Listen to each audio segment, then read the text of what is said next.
एक कविता सादर करत आहे. कवी आहेत प्रशांत असणारे आणि त्यांची एक छोटीशी कविता, परंतु त्याचा आशय अतिशय सुंदर असा आहे.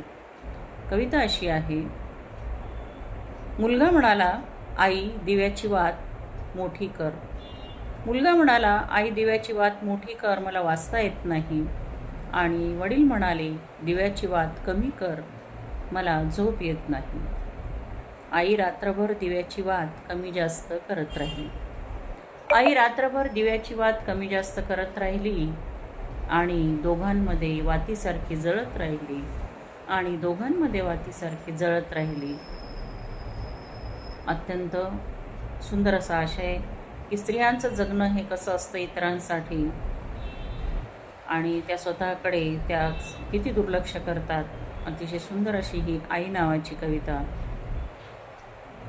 सर्व महिलांना समर्पित.